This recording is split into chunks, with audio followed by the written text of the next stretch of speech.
Buenos días, buenas tardes, según cuando estén escuchando esto. Le damos la bienvenida al curso El imperialismo en tiempos de desorden mundial. Este curso lo vamos a estar realizando a partir de los artículos, los trabajos que componen el libro del mismo nombre, de mi autoría, que pueden ver acá. Lo van a encontrar este material en el campus virtual de la Izquierda Diario. Si están viendo este video por YouTube, recuerden inscribirse al curso a través del campus virtual. Ahí van a encontrar estos trabajos. Muchos de los autores que vamos a ir discutiendo y que van a encontrar debatidos en los artículos que componen este libro, y otros materiales en video, como son los talleres que realizamos a partir de este mismo libro y otros debates que surgieron a partir de la presentación del libro, como una conversación con Claudio Katz. Todo eso lo van a encontrar, como les decía, en el campus virtual de la Izquierda Diario, donde también van a poder encontrar muchos otros cursos sobre distintos temas de marxismo que les pueden llegar a interesar.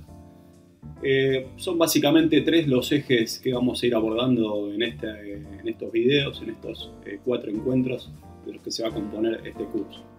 Hoy vamos a hacer una presentación general de la problemática, en qué consiste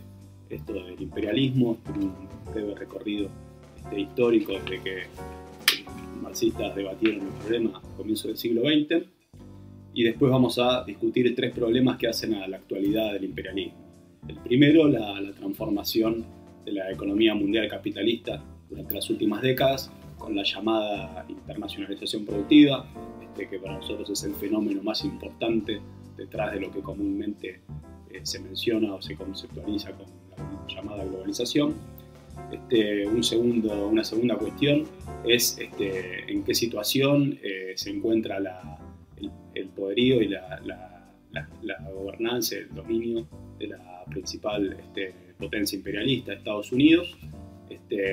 debatiendo cuánto hay y cuánto no de crisis hegemónica, de retroceso, de declinación. Y finalmente vamos a discutir el desafío que plantea la emergencia de China para el orden mundial actual, dominado, como decíamos, por Estados Unidos. Estas cuestiones las vamos a abordar, como decía, en 4 videos que los van a encontrar todos en el campus virtual de la Izquierda Diario. Si están viendo este video por otro lado, por YouTube, recuerden suscribirse. Otra aclaración, vamos a ver a lo largo de este curso, vamos a mencionar muchas veces cuestiones vinculadas a la teoría del capital, de la economía. Van a encontrar en este mismo campus algunos cursos que, si quieren profundizar esas cuestiones, temas que vamos a mencionar como el problema de la ganancia, la plusvalía, la tasa de acumulación, la reproducción del capital y otras cuestiones, las van a poder profundizar en los cursos que están en el campus. Entre ellos van a encontrar uno llamado para entender la explotación capitalista y un taller, un seminario sobre el capital de Karl Marx, que les van a permitir meterse en esos temas, digamos. Si en caso de que vean que hay alguna dificultad en cómo mencionamos esos conceptos, que no los vamos a explicar en profundidad acá, van a poder encontrar esos materiales. Bueno, entonces, para arrancar hoy con el tema que nos va a ocupar, vamos a partir de una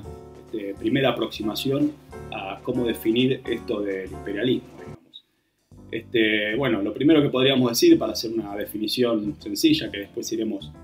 completando o precisando, es que el imperialismo se refiere a la jerarquía que se impone en la economía mundial capitalista como resultado del accionar, de la intervención que realizan los estados más poderosos. Intervención por la vía de la fuerza militar, intervención por la vía de la presión política y geopolítica, del disciplinamiento económico y demás. Cuando se formularon las teorías del imperialismo, los estados, las potencias imperialistas dominantes eran, por empezar, Gran Bretaña, y finalmente seguidas por Francia, Alemania, y estaba apareciendo Estados Unidos como un país que realizaba una importante proyección de poder, pero todavía no resultaba dominante, digamos. El problema, digamos, para los marxistas, para buena parte por lo menos de los marxistas que teorizaban el imperialismo en las primeras décadas del siglo XX, era que estaba planteado, y a eso respondía en gran medida el guerrerismo exacerbado de los estados, el militarismo y esa paz armada que se fue acumulando progresivamente hasta que estalló la Primera Guerra Mundial en 1914, era imponer un nuevo reparto del mundo, digamos, un reparto que redefiniera las potencias coloniales, los dominios coloniales de cada una de las potencias, digamos. Recordemos que en ese momento, con excepción de algunos pocos lugares, como podía ser países de América Latina, que se habían emancipado de lo que era el Estado español, el Imperio Español en el siglo XIX, gran parte de África, Asia, Oceanía estaban sometidos al tutelaje colonial de las potencias europeas, y bueno, eso es lo que estaba planteado para los marxistas, volver a repartir por la vía de la guerra. Digamos. Las potencias ascendentes, como era el caso de Alemania, exigían una tajada, digamos, de esos dominios coloniales que estaban repartidos por Francia, Gran Bretaña, Bélgica, incluso España tenía todavía territorios importantes, y bueno, del otro lado del Atlántico, Estados Unidos no ejercía en muchos casos un dominio directo, pero proyectaba ya su influencia sobre todo sobre América Latina. Bueno, el imperialismo es un fenómeno, digamos, que tiene que ver con digamos, el expansionismo y el colonialismo. Es algo que acompañó durante siglos digamos, al ascenso del absolutismo y del capitalismo en Europa. Digamos, eso no es lo novedoso, digamos. Lo novedoso es que ese expansionismo y ese militarismo queda integrado, subordinado, subsumido, por decirlo de alguna forma, a los imperativos capitalistas que por primera vez desde finales del siglo XIX pasan a dominar plenamente la economía mundial, digamos. Lenin, en su libro, al que ya nos vamos a referir, pero que es un clásico que seguramente muchos de quienes están viendo esto oyeron hablar, que es uno de los libros más clásicos sobre el imperialismo, que se llama Imperialismo, fase superior o etapa superior del capitalismo, según las traducciones. Hace mucho hincapié en dominio capitalista de los flujos económicos. Alguna novedad muy importante, que es la exportación de capital, es decir, el envío, digamos, de inversiones que realizan los países europeos instalando empresas de transporte ferroviario, energéticas, incluso industriales, en otros países en el extranjero, para producir en esos países, crear mercado en esos países, obtener ganancias y girar esas ganancias hacia sus casas matrices. La fusión que va a definir Hilferding como el capital financiero, y que Lenin va a retomar, entre el capital de la industria, el capital bancario, dominado por este último, digamos, crea por un lado las bases para una expansión mucho más acelerada de la escala de los negocios, y genera enormes presiones para asegurar mercados cautivos, para acelerar el volumen y la velocidad que tienen los procesos de generación de ganancias, para justamente poder aumentar el crecimiento de esas ganancias, y ligado a esto, asegurarse mercados cautivos, presencia privilegiada, etc. Entonces, lo novedoso, digamos, del imperialismo es que ese expansionismo, ese anexionismo de colonias, la búsqueda de reparto del mundo, está profundamente vinculado e interrelacionado a la expansión capitalista y a un dominio cada vez más capitalista de la economía mundial, digamos. El mercado mundial se fue formando paulatinamente, digamos, siempre hubo, digamos, todas las civilizaciones tuvieron algún tipo de comercio y demás, pero el mercado dominado por el capitalismo y por los flujos de capital se formó aceleradamente en esa segunda mitad del siglo XIX, y es eso de lo que hace hincapié Lenin cuando habla mucho de la importancia que tiene la exportación de capitales, que está ligada justamente a esta formación del capital financiero, a la fusión en empresas cada vez más grandes a través de lo que Marx definía como concentración y centralización de capital, que son las dos tendencias que producen justamente que viejas empresas se fusionen en empresas más grandes y se hayan cada vez capitales de mayor tamaño, de mayor valor, y que producen más bienes y extienden y necesitan extender el alcance de sus mercados. Bueno, eso está vinculado a la búsqueda de controlar de manera privilegiada y en lo posible monopólica determinados mercados, evitando que accedan los competidores. Y eso se combina con esta política de los estados que buscan justamente tener un control monopólico de los territorios. Esas son más o menos, estamos mencionando lo que Lenin sucintamente presenta como una lista de cuestiones que sintetizarían en qué consiste el imperialismo.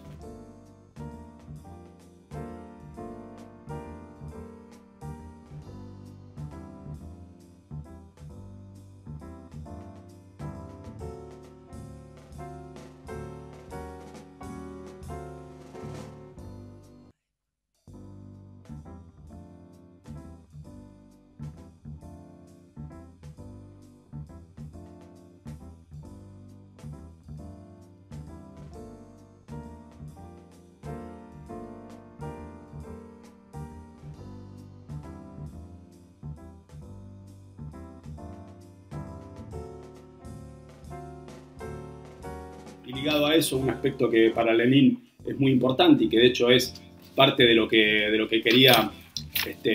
poner de relieve, es el hecho de explicar qué había pasado con la socialdemocracia alemana y la socialdemocracia europea, que de ser partidos de la clase obrera que hablaban del socialismo y que se preparaban discursivamente para la revolución y que habían organizado, de hecho, desde la fundación de la Segunda Internacional, de esos partidos socialdemócratas a finales del siglo XIX, de la cual participó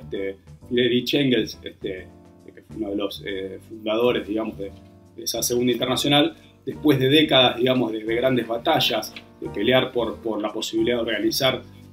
obligados a ser clandestinos en países como Alemania, donde el Estado alemán los había censurado y prohibido, y de pelear en toda Europa por formar grandes partidos, que había pasado que al calor de la Primera Guerra Mundial, después de estar durante muchos años hablando contra la guerra y hablando contra el armamentismo y demás, al momento de la guerra se disciplinaron a la presión del Estado, a la presión patriotera que se imponía, digamos, sobre toda la sociedad, y terminaron votando los créditos de guerra, que son básicamente la posibilidad del Estado alemán para endeudarse, que es lo que abría las puertas para ir a la matanza imperialista, digamos. Eso lo hizo el Estado alemán, la socialdemocracia alemana, subordinándose al Estado, a la presión digamos, del gobierno alemán para ir a la guerra. El famoso, tristemente célebre, 4 de agosto de 1914, y el resto de los partidos de los países beligerantes de la socialdemocracia también hicieron lo mismo, digamos, siguieron esta línea de subordinarse cada uno a su Estado y a su país en nombre, digamos, o de la patria, o de defender en cada caso, identificar que las conquistas que eran esos partidos y los sindicatos de la clase obrera y los periódicos y demás tenían que ser defendidas de alguna forma, subordinándose, digamos, a este guerrerismo, lo cual significaba pisotear las banderas del internacionalismo y demás. Entonces Lenin liga este problema del imperialismo y las superganancias que obtenía del expolio imperialista en los distintos estados a la cuestión de las aristocracias obreras, digamos, algo a lo que ya se había referido en cierta medida Engels y otros autores, y que lo liga, como decíamos, Lenin digamos, a las superganancias, el expolio del imperialismo, y es la presión, digamos, por conservar esas posiciones de los sectores de la aristocracia obrera lo que actúa sobre la propia socialdemocracia, haciendo que se subordine, digamos, a la presión del Estado y a la presión de la paz social para dejar actuar a los estados imperialistas y llevar en última instancia a la matanza de millones de trabajadores que significó la guerra. Bueno, ese es algunos de los aspectos centrales o nodales de las coordenadas que estableció Lenin, que en cierta medida se transformaron en una lectura clásica, digamos, del problema del imperialismo. La de Lenin es en cierta medida una de las últimas trabajos de los que podríamos llamar los autores del debate clásico del imperialismo, que entre los marxistas intervinieron varios otros autores, como por ejemplo Rudolf Hilferding, que es una de las fuentes en las que abreva mucho Lenin. Antes de él, el libro de Hilferding es de 1910. El primer libro de un estudio en profundidad del imperialismo en realidad es de un autor no marxista, que es Job Johnson, que en el año 1902 publicó Imperialismo, un estudio, que es otro trabajo al cual se refiere también en varias oportunidades Lenin. Y después tenemos al trabajo de Rosa Luxemburg, que es la acumulación de capital, que a diferencia de los otros trabajos mencionados,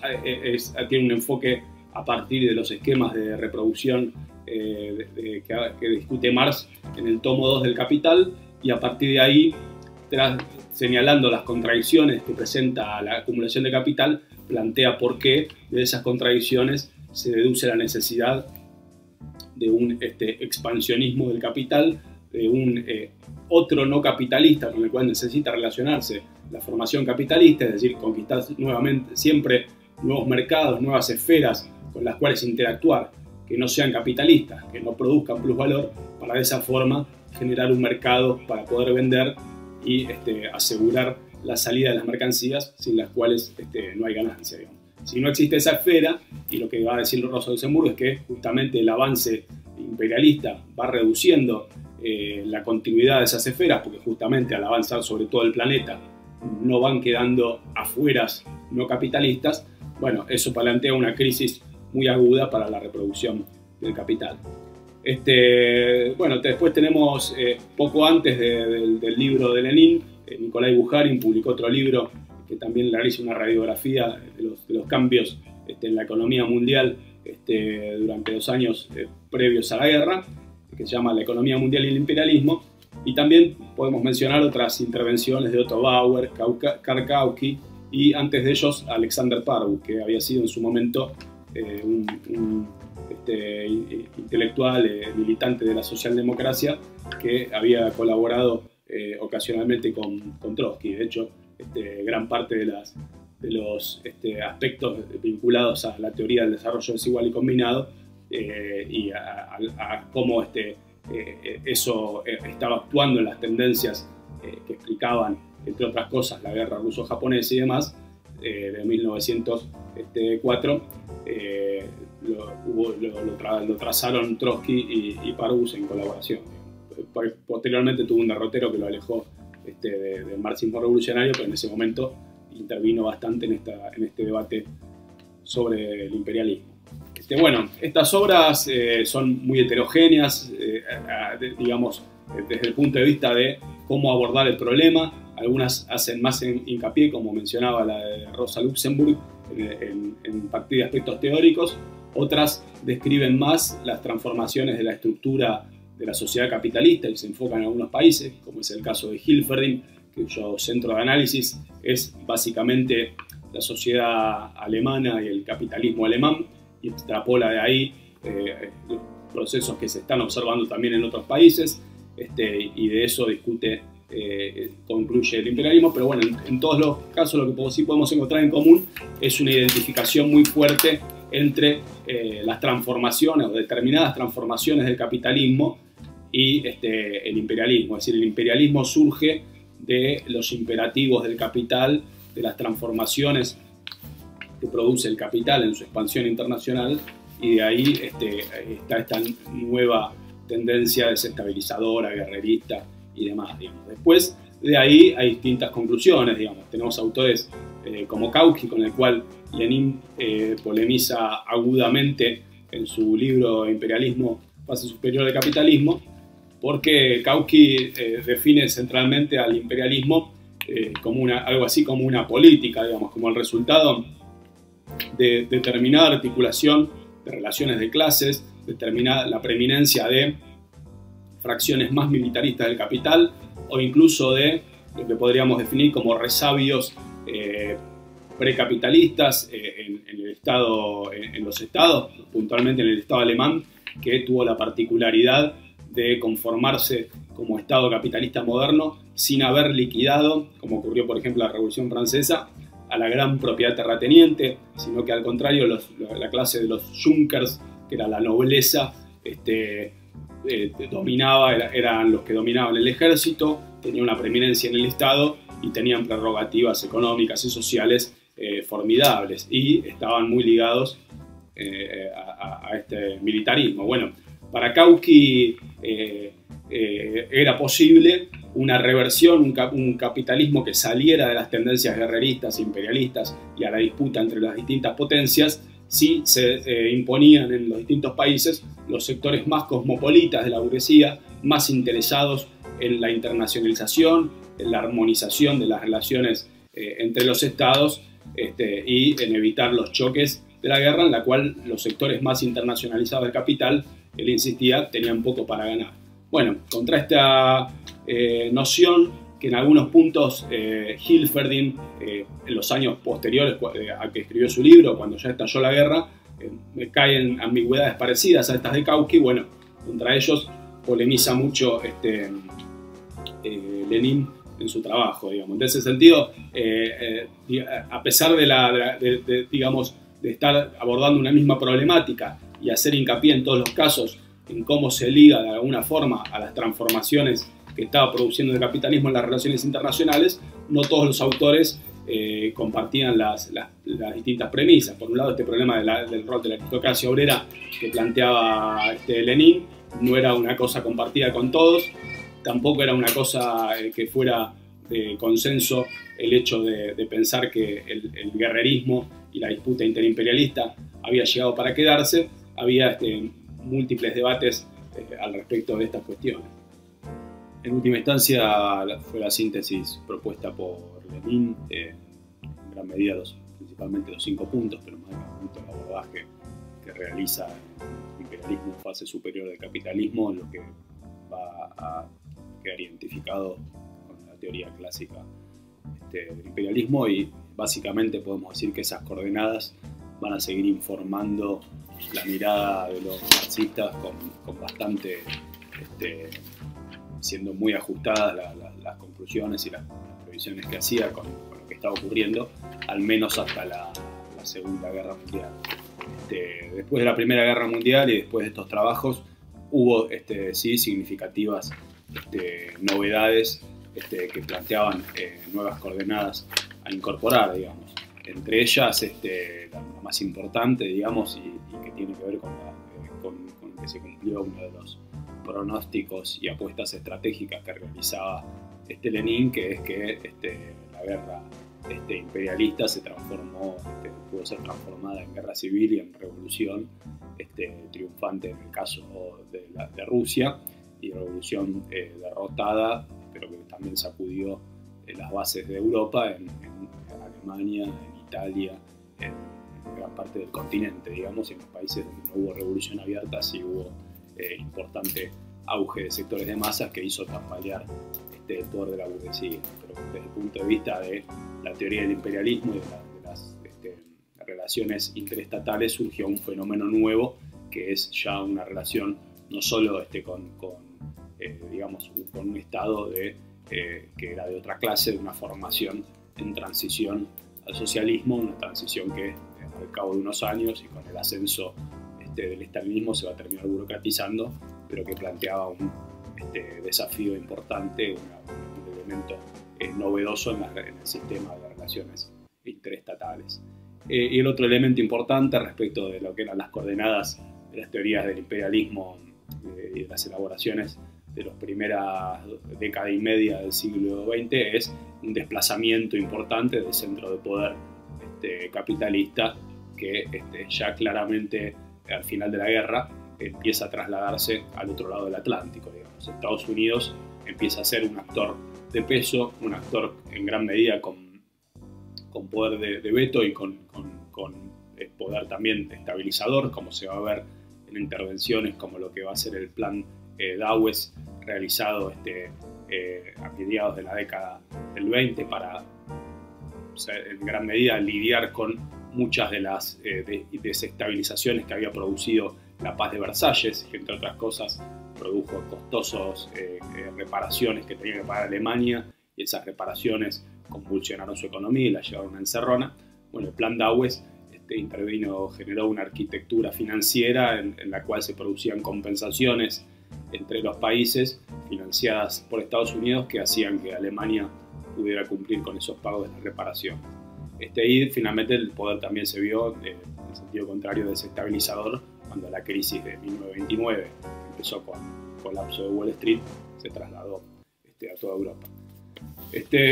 Bueno, centralmente quien más elaboró durante esos años numerosos aportes que actualizaban estos problemas, aunque sin producir una obra de lo que fueron equivalente, digamos, en su profundidad y en su unidad temática, como lo fueron el imperialismo de Lenin o las de Bukharin, Rosa Luxemburg, fue León Trotsky, digamos, que en sus intervenciones, informes a los congresos de la Tercera Internacional, que se fundó después de la Revolución de Octubre, en sus 4 primeros congresos, estuvo entre sus miembros informantes León Trotsky, previo a que empezara claramente a burocratizarse y a ser desplazado Trotsky. Bueno, y en numerosos artículos y trabajos, como por ejemplo la crítica al programa de la Internacional Comunista de 1928, va a realizar numerosas sugerencias y propuestas metodológicas de cómo abordar estas cuestiones nuevas, la relación entre los estados capitalistas y el imperialismo y la URSS, la crítica a la política que empezaba a esbozarse del estalinismo,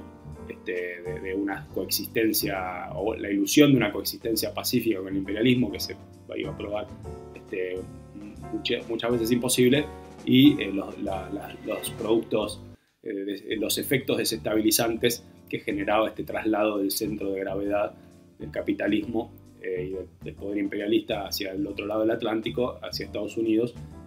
y el hecho de que todavía eso estuviera incompleto, de que tampoco Estados Unidos pudiera imponer plenamente sus designios, y de que las potencias europeas no querían resignarse a ceder sus posiciones, y Alemania se rearmaba y todo eso, como producía y pronunciaba una nueva guerra, digamos. Trotsky elaboró, digamos, un método para que continuando, digamos, en gran medida, muy, como vamos a plantear más adelante, muy entrelazado a lo que ya estaba en gran medida sugerido en el enfoque marxista de lo internacional, que informaba trabajos como el de Lenin,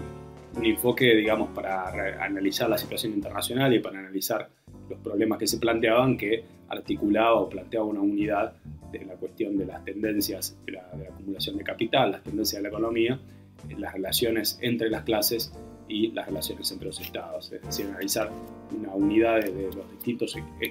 equilibrios o desequilibrios de las relaciones internas de cada estado, vinculadas a las contradicciones de la economía capitalista, y cómo eso afectaba de conjunto los equilibrios o los balances de poder entre los distintos estados, y explicaba sus tendencias a veces más estabilizadoras o a veces más al choque, digamos. En última instancia es bajo esa clave que va a discutir que se va preparando una nueva guerra mundial, y previamente el ascenso del fascismo y todo lo que tuvo lugar en esos años. Después de la Segunda Guerra Mundial se plantearon otros problemas novedosos de los cuales había que incorporar en la teorización del imperialismo. En primer lugar, el claro desbalance que digamos, profundiza lo que había ocurrido en la entreguerras entre Estados Unidos y el resto de los países capitalistas. Claramente ya Estados Unidos no es simplemente un primus inter pares, sino que es una potencia abrumadoramente superior en poderío al resto de los países europeos. De hecho, en gran medida la reconstrucción del poder económico y la estabilización de esos países europeos, de Gran Bretaña, de Francia, y también de la derrotada Alemania, que va a quedar partida como resultado de la guerra en un sector que va a estar en la órbita de la Unión Soviética, y en un sector occidental. Bueno, la reconstrucción de la Alemania occidental también va a ser producto de los enormes planes de ayuda, el Plan Marshall, financiados por Estados Unidos. Y bueno, el poderío militar, el hecho de que tenga durante algunos años el monopolio del poder nuclear y demás, creó una clara asimetría en el sector del mundo capitalista, en la cual Estados Unidos aparecía como una potencia indiscutible y las demás potencias quedaban muy relegadas, digamos. En ese sentido, un aspecto muy acentuado, digamos, de la teoría del imperialismo es el hecho de que no tenemos una potencia o un imperialismo, sino una multiplicidad de imperialismos,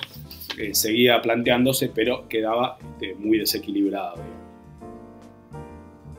Un segundo elemento novedoso, a diferencia de lo que caracterizaba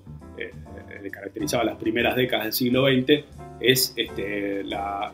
extendida descolonización, digamos. Durante la propia Segunda Guerra Mundial y a la salida de la misma, con la derrota que sufrieron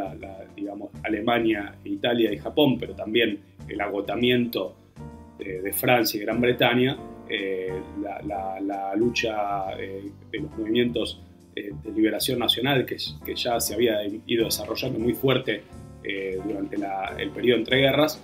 se profundizó durante los años que siguieron a la guerra y conquistó en muchos lugares la independencia nacional, digamos. En muchos casos esto también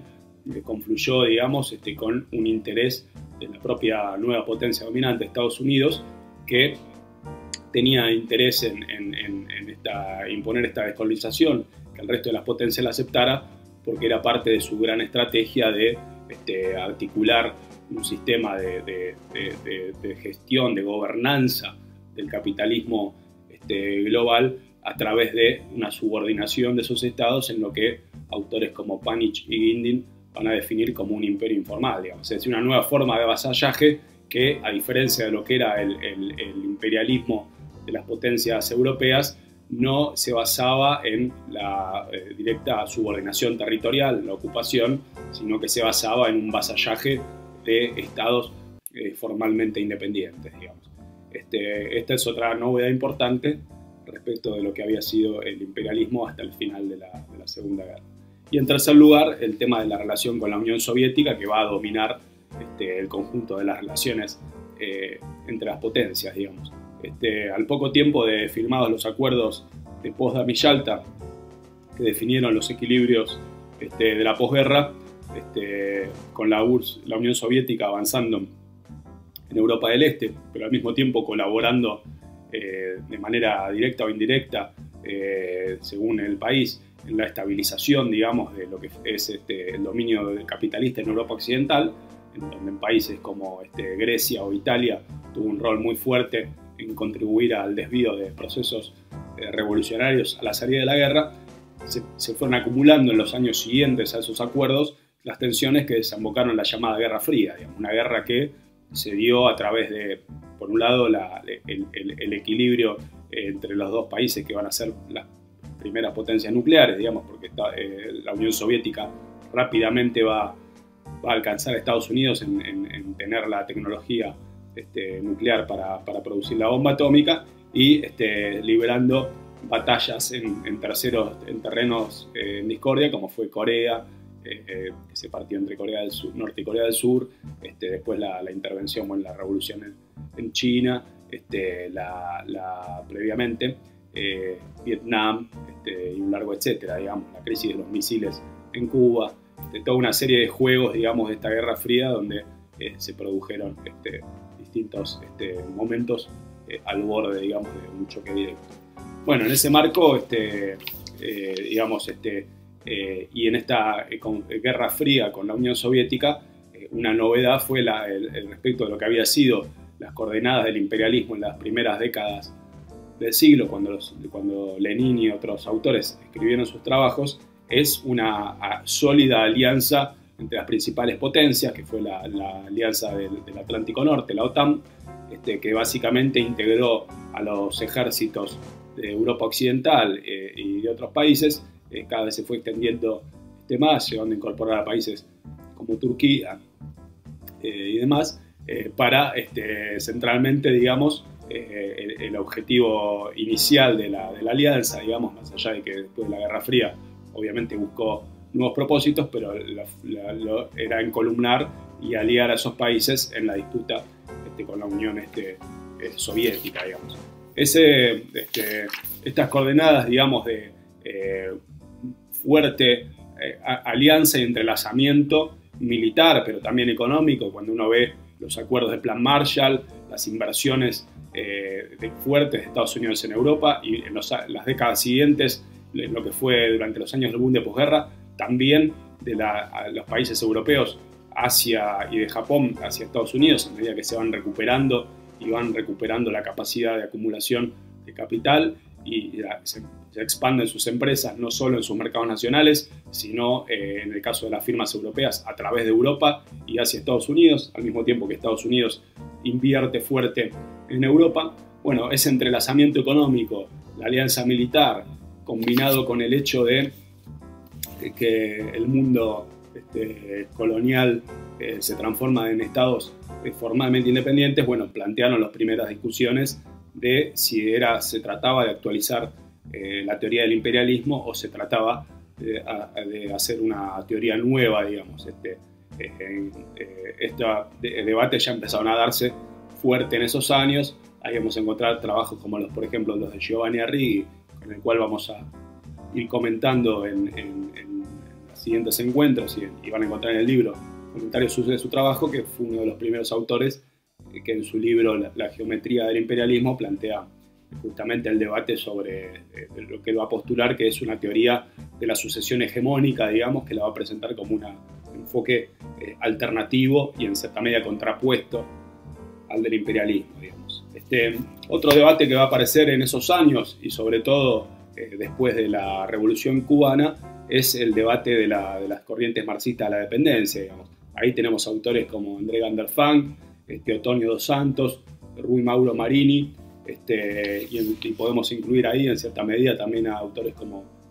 Melciades Peña o Silvio Frondizi, que plantean, digamos, un enfoque interesante, sobre todo los primeros, muy enfocado, digamos, en plantear y hacer eje en el hecho de que el problema del desarrollo, que como vamos a ver un poco en el siguiente encuentro, desde la posguerra fue un discurso, digamos, de Estados Unidos hacia los países periféricos y en gran medida para asegurar que se mantuvieran en la órbita capitalista y que no se inclinaran hacia el lado de la URSS. Bueno, fue el discurso del desarrollo, las agencias del desarrollo a través de la ONU, los créditos a través del Banco Mundial, etc. Bueno, todo eso fue parte de una serie de intervenciones acompañadas de una ideología, digamos, y un planteo de que había una perspectiva de atravesar, reproducir en los países atrasados, los países que se van a llamar en desarrollo, en vías de desarrollo, que puedan recorrer el mismo camino que que llevó a los países imperialistas a ser países capitalistas desarrollados, y que para hacer eso tenían que seguir los consejos de esas agencias. Bueno, lo que van a debatir estos autores es que en las condiciones del mundo jerarquizado que imponía el imperialismo, al contrario de lo que decían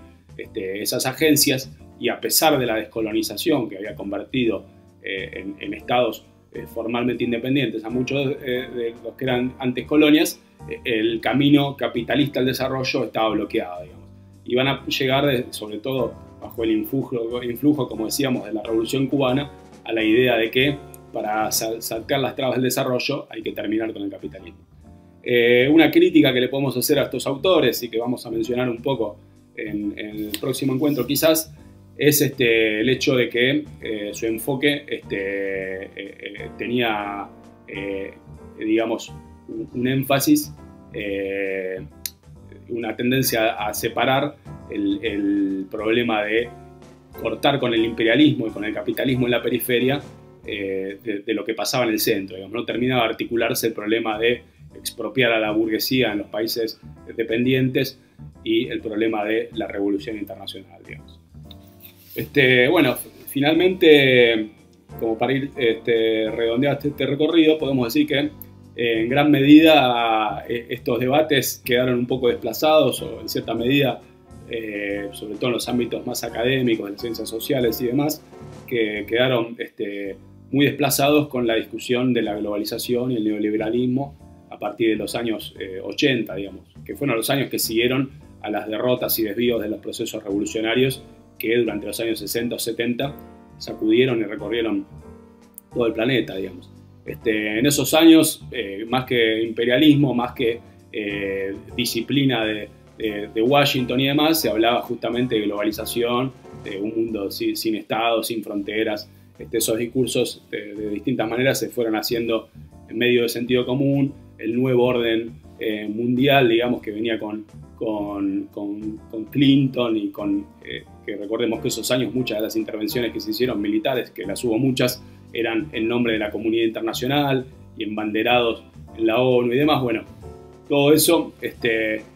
hizo que en cierta medida se reprodujo mucho en los ámbitos del pensamiento crítico, que en muchos aspectos fue perdiendo filo crítico durante esos años, y esta idea del imperialismo fue poco retomada, digamos. Eso cambió mucho, empezó a cambiar a partir de comienzos de este milenio, entre otras cosas por la avanzada guerrerista de los gobiernos de Bush, que empezó con la invasión a Afganistán, después siguió con Irak, finalmente con la crisis capitalista del 2008 y los coletazos de esa crisis, que recordemos que trajo en los años siguientes muchísimas tensiones entre Estados Unidos y Europa sobre qué hacer con la crisis, el malestar social que después dio lugar a los descontentos con la Unión Europea, el Brexit, el gobierno de Donald Trump, y todo eso, bueno, trajo muchos debates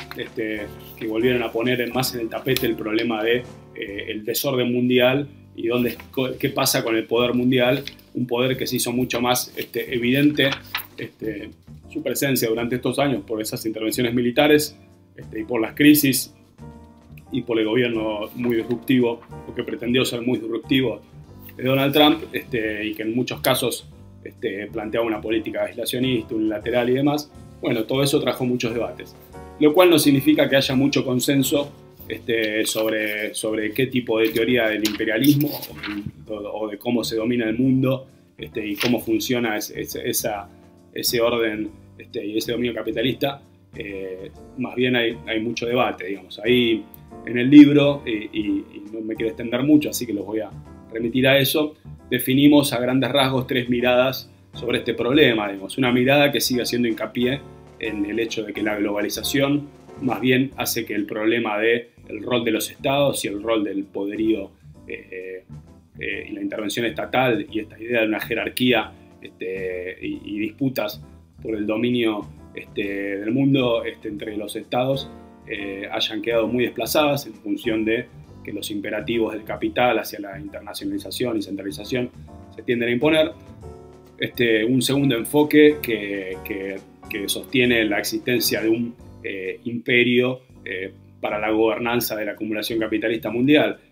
cuyo centro es Estados Unidos, y que ese imperio básicamente subordina al resto de las potencias, es decir, que una teoría que reconoce el rol de la potencia dominante, pero no ve una gran tendencia o continuidad, digamos, a diferencia de lo que era la teoría del imperialismo clásica, no ve el imperialismo como un fenómeno de múltiples estados en competencia, sino que ve que eso ha sido, por distintos motivos, superado, y es algo que vamos a discutir un poco en el tercer encuentro. Y finalmente los enfoques que podríamos hablar del nuevo imperialismo, digamos, que aunque suene raro, David Harvey en cierta medida fue el que bautizó este enfoque con su libro Nuevo Imperialismo, publicado originalmente en 2003, aunque el mismo autor desde entonces se fue distanciando un poco de esa idea, de ese concepto. Salió a aclarar que en realidad, a pesar del título, él no quería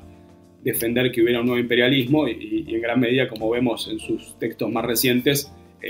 no compartiría esta idea, digamos. Pero hay una serie de autores que vamos a ir comentando, entre ellos Kalínicos o John Smith, que son parte de este enfoque, digamos. Lo que vemos como en cierta medida como un problema de varios de estos autores es que en los cuales esta idea del nuevo imperialismo podría ser el enfoque que vemos más cercano, pero hay un problema en muchos de ellos, que es hacer énfasis o unilateralizar uno de los dos aspectos centrales para una teoría del imperialismo hoy, que son el problema de las relaciones entre las potencias, digamos. Hay autores que se enfatizan o agarran solamente la dimensión de las disputas interestatales o los potenciales aspectos para esas rivalidades y teorizan centralmente eso, y de hecho no abordan o relativizan mucho la dimensión de la explotación o la expoliación que realizan las principales potencias del resto del planeta, y hay otros autores, como es el caso, por ejemplo, de John Smith, que abordan centralmente este último aspecto de la expoliación del mundo, de lo que él llama el sur global, y dejan en un segundo plano el problema de las relaciones entre las potencias y sus contradicciones. Bueno, en mi opinión, estos dos aspectos deben ser abordados de manera integral, digamos, son parte constitutiva de un mismo enfoque teórico, y eso es lo que desarrollamos en este libro y vamos a ir desarrollando en este curso, digamos. Bueno, sintéticamente, después de este panorama, algunas últimas definiciones para hacer una síntesis de en qué medida los aspectos de la teoría del imperialismo que queremos rescatar o que tenemos que rescatar para hoy. Por empezar, esto que decía de que lejos de haber una globalización, un mundo plano, la gobernanza del mundo capitalista actual es una gobernanza realizada, dominada por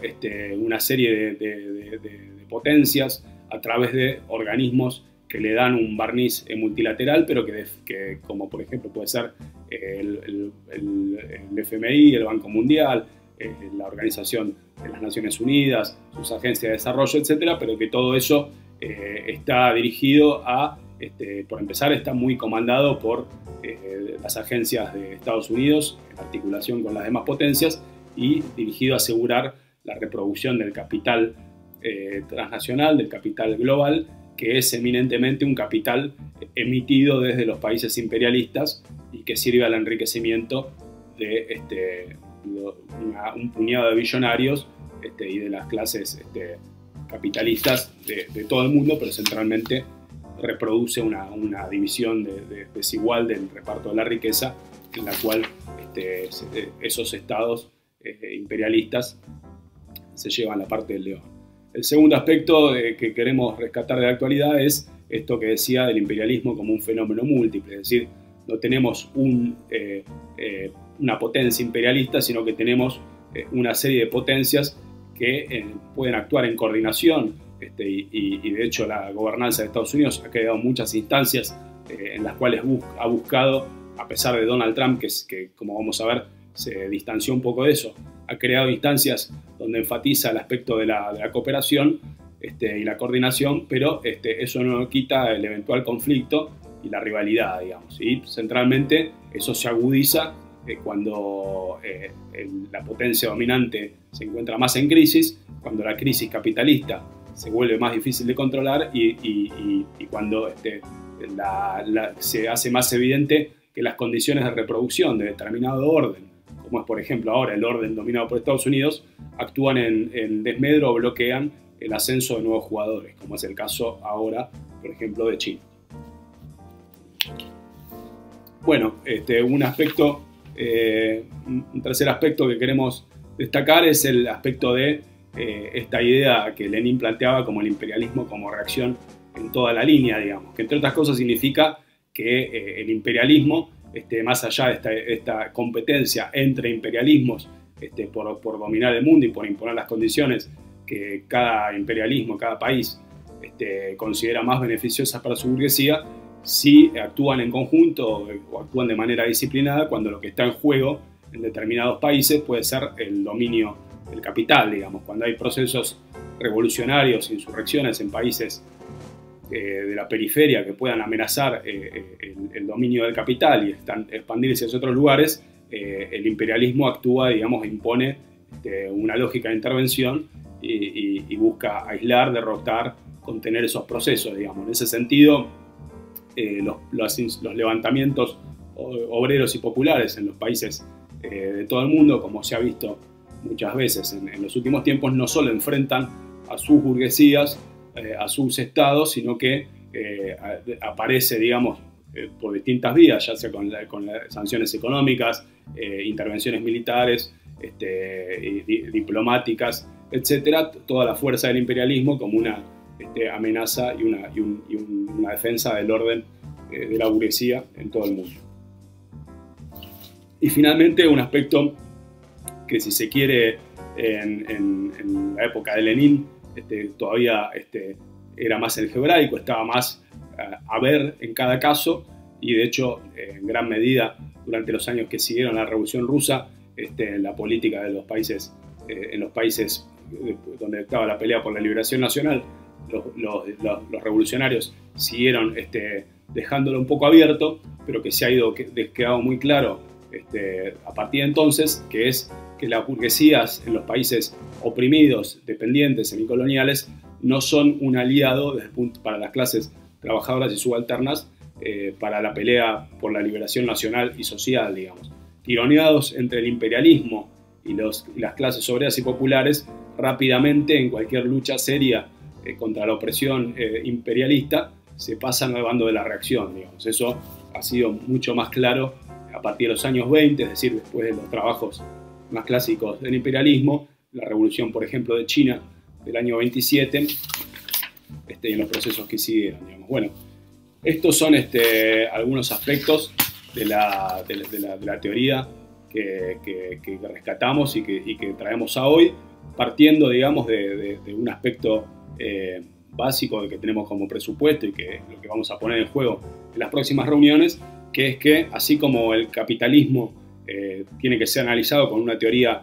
y con categorías históricas que den cuenta de los aspectos de transformación y de la actualidad, lo mismo aplica para el imperialismo, digamos, que se ha ido transformando a la par de la transformación del capitalismo, a la par de estos desplazamientos en los centros de dominio y a la par de los distintos resultados que ha producido la lucha de clase, la configuración económica y etcétera, digamos. Bueno,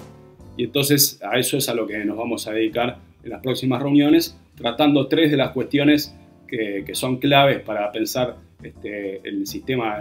capitalista actual, que obviamente no agotan todos los problemas que tenemos que dar cuenta. Digamos, hay otros problemas como el problema del Medio Oriente o ahora el debate de que plantea Rusia, etcétera, que son necesarios incorporar, pero con estas tres coordenadas que encontramos en el libro El imperialismo en tiempos de desorden mundial, tenemos algunas de las claves para pensar todos esos problemas. Entonces, en las próximas tres reuniones vamos a abordar el problema de cómo se ha transformado la economía mundial capitalista a través de la internacionalización productiva y qué cambios produjo eso en las relaciones entre los países desarrollados, periféricos, dependientes, etc. Cuál es la situación y el panorama del imperialismo norteamericano y cuál es el desafío que plantea China. Les recuerdo nuevamente que si no están suscriptos al campus virtual de la Izquierda Diario, que lo hagan. Ahí van a poder encontrar los textos que vamos a estar discutiendo y ahí vamos a estar publicando los siguientes 3 videos que van a agarrar estos ejes que les decía recién. Bueno, nos vemos la próxima. Los invito a leer, a participar de foros y seguimos por ahí comentando. Muchas gracias.